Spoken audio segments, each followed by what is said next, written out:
Welcome to this special evening of music and word, a benefit concert for the Boulder branch of the NAACP. My name is Braudaway-Bauman, and I am blessed to serve as the senior minister of First Congregational United Church of Christ of Boulder, one of the founding partners of the Boulder branch, along with Second Baptist Church and several members of the wider community.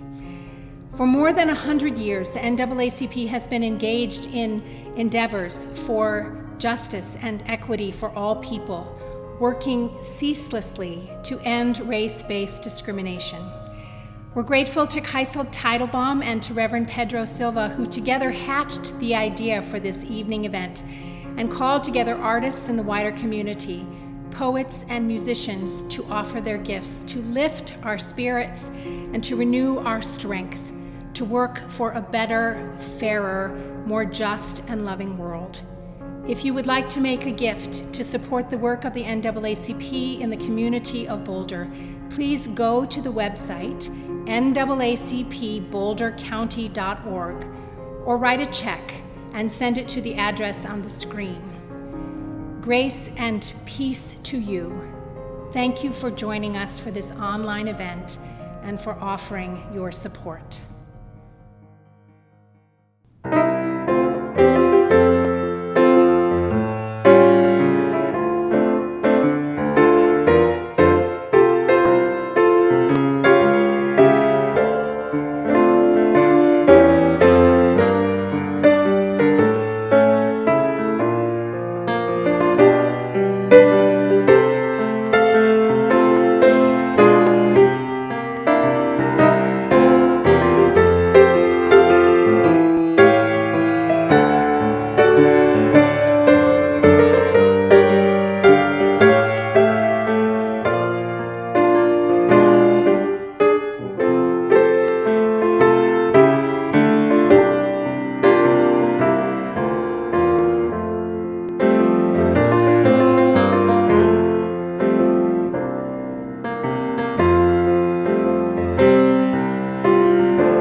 You know, I got to thinking about that saying I grew up with, the one that was known and shared in the Black community.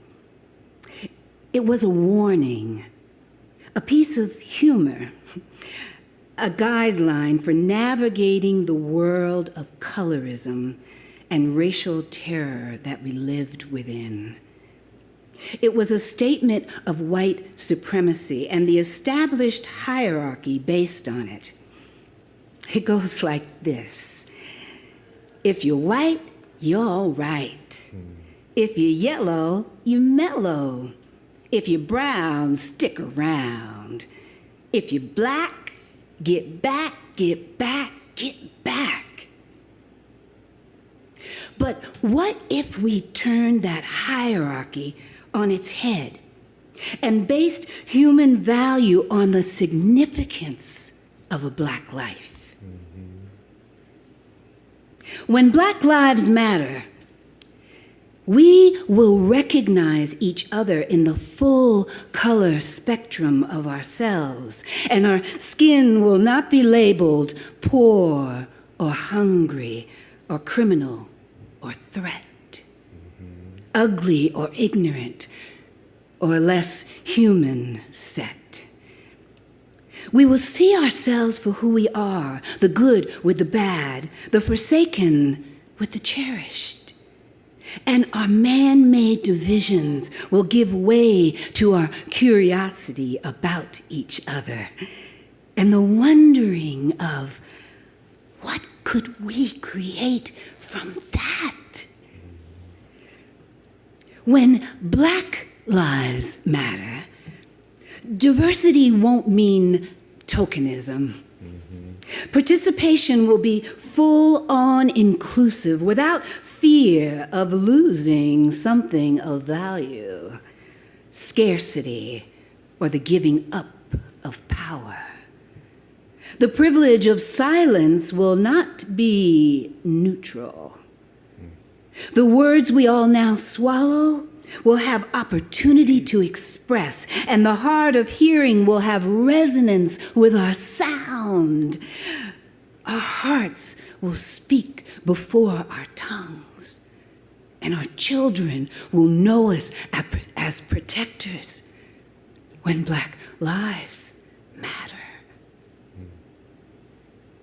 When Black lives matter, the stories of explorers discovering places that no one had lost before will become cause for our examination and will shine a light on the shadows of our despair and the bargaining of our souls. Genocide and slavery, internment camps and lynchings, breaking families apart, and all the forms of violence used will be labeled terrorism. And the bloodied ground will become a sacrament for future generations to question, and for us right here and now to rectify. And with that last incident that makes you want to scream, holler, or slap somebody. The recognition of the everyday kindness, love, and forgiveness that we've held in the face of white dominance, of ignorance, violence, and fear will be acknowledged and held as a virtue for earthly humanitarian behavior when Black lives matter. When Black lives matter, white people will talk to each other about race without shame or guilt or avoidance. They will become the legacy of a dream long deferred. Children will inherit the power of heart and the understanding of justice this legacy has brought. Colorblind will mean being able to see your own color first, a lens to clarify the vision before you, and a reason to keep us seeing the potential of us anew. We will no longer berate our brothers and sisters because they are not the same as us. Women will be acknowledged for the value that they bring. Whatever the appearance of our bodies or the state of our mind, who we love or how gender is defined, we all will have a seat at the table of opportunity and grace. And humanity will be evoked as a 4-letter word called love when Black Lives Matter. When Black Lives Matter, people won't just get to be allies, but full participating leaders in upholding a just society, wholly responsible for self and actions. Policing behavior will give way to understanding behavior, first of oneself, and then to be able to recognize one's own humanity mirrored in the eyes of the other. When Black Lives Matter, and we endure the stares that quietly question our existence, greetings like, "Do you live here?" And "Where are you from?" No, really, where are you from? Will cease being the official welcoming to white spaces. And the assumptions that we don't belong here will give way to a curiosity of just what is there to be afraid of? We will understand that God doesn't make trash. Only we do that. All that we are and everything we've been is becoming a rich compost for fertile soil, and in that field of dirt, we are growing ourselves a garden of magnificent dreams that feed our bodies and our souls. This gated grief of our nation that's been held so long will burst the dam of our muzzled emotions, and a flood of recognizing who we are with and for each other will overtake us. And we will wonder, why could we not feel this before? When Black lives matter, we will recognize each other in the full color spectrum of ourselves. And our skin will not be labeled poor or hungry or criminal or threat, ugly or ignorant or less human set.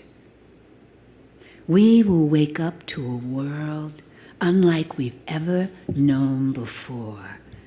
For we will have become citizens of a country we have dreamed and brought forth. When Black lives matter, all lives will matter.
Hello, my name is Pedro Silva. I'm an associate pastor at First Congregational Church, Boulder, and I'll be reading Ain't I a Woman by Isabella Baumfree, also known as Sojourner Truth.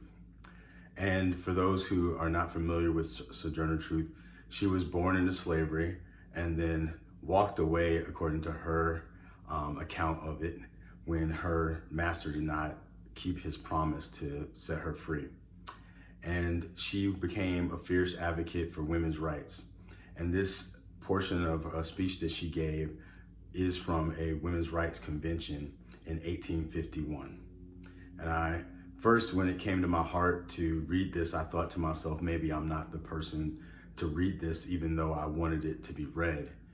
And then I looked at the two faces of my daughters. They can be seen in the pictures behind me, painted by someone from our congregation. And I decided that I would read it. I would share it, and I hope that I do it some justice.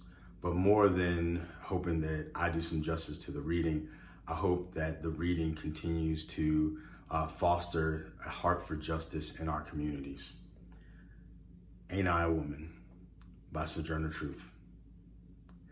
Well, children, well, there is so much racket, there must be something out of kilter. I think that twixt the Negroes of the South and the women at the North, all talking about rights, the white men will be in a fix pretty soon. But what's all this here talking about? That man over there says the women need to be helped into carriages and lifted over ditches and to have the best place everywhere. Nobody ever helps me into carriages or over mud puddles or gives me any best place. And ain't I a woman? Look at me. Look at my arm. I've plowed and planted and gathered into barns, and no man could head me. And ain't I a woman? I could work as much and eat as much as any man when I could get it, and bear the lash as well. And ain't I a woman? I've borne 13 children and seen most all sold off to slavery. And when I cried out with my mother's grief, none but Jesus heard me. And ain't I a woman? Then they talk about this thing in the head. What's it they call it? Intellect, called someone from the audience. That's it, honey. What's that got to do with women's rights or Negroes' rights? If my cup won't hold but a pint and yours holds a quart, wouldn't you be mean not to let me have my little half measure full? Then that little man in black there, he says, women can't have as much rights as men because Christ wasn't a woman. Where did your Christ come from? Where did your Christ come from? From God and a woman. Man had nothing to do with him. If the first woman God ever made was strong enough to turn the world upside down all alone, these women together ought to be able to turn it back and get it right side up again. And now they's asking to do it. The men better let them. Obliged to you for hearing me. And now old Sojourner ain't got nothing more to say. Hi, I'm Jessica Kressin. I will be performing a set of pieces by Samuel Coleridge Taylor, who was a Black British composer. And this set of pieces, it's actually a set of 6, but I will be playing the first 3. And it's called the Valse Suite, Opus 71, also nicknamed 3/4. Enjoy.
Hello, I'm Nyasha, a member of the NAACP Boulder County Branch.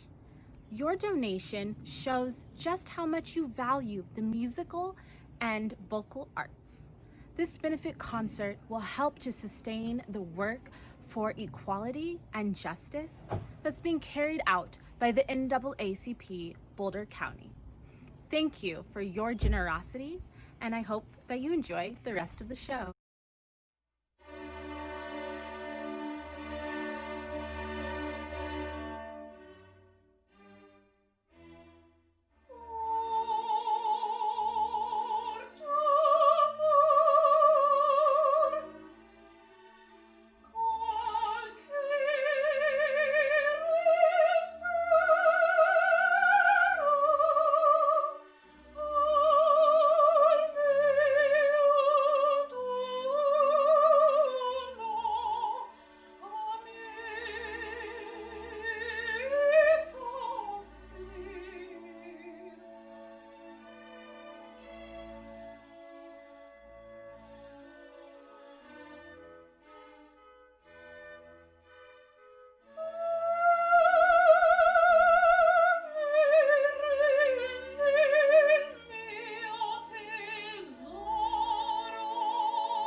For we have built into all of us old blueprints of expectation and response, old structures of oppression, and these must be altered at the same time we alter the living conditions which are a result of those structures. For the master's tools will never dismantle the master's house. As Paulo Freire shows us well in the pedagogy of the oppressed, the true focus of revolutionary change is never merely the oppressive situations which we seek to escape, but that the peace of the oppressor, which is planted deep within each of us, and which knows only the oppressor's tactics, the oppressor's relationships. Change means growth, and growth can be painful, but we sharpen self-definition by exposing the self in work and struggle together with those whom we define as different from ourselves, although sharing the same goals. For Black and white, young and old, lesbian and heterosexual, women alike, this can mean new paths to our survival. We have chosen each other and the edge of each other's battles.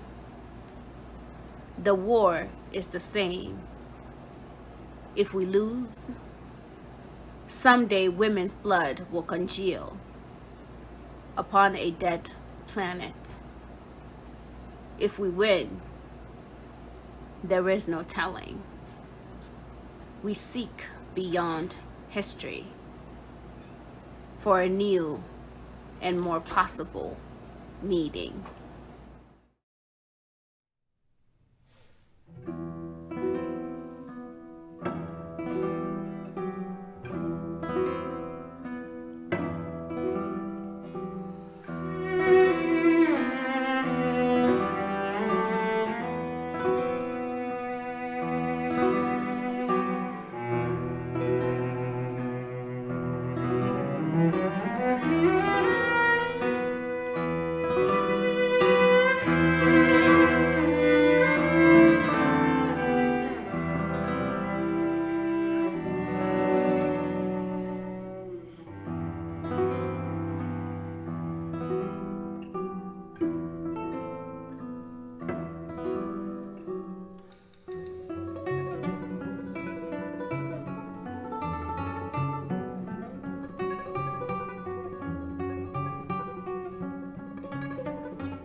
Friends, we thank you for joining us for this time of music, word, and reflection. For over a century, the NAACP has done the work of justice. Its vision, rooted in the highest of societal ideals, continues to inspire and innovate with successive generations to find their place in creating a more equitable society. Here in Boulder County, the NAACP is fast becoming one of the area's accountability partners, challenging us to live into the fullest measure of our potential as a community. To help us with this work, we invite you to again consider making a donation of any amount by visiting naacpbouldercounty.org or to make a check payable to NAACP Boulder County and send it to P.O. Box 19982, Boulder, Colorado 80308.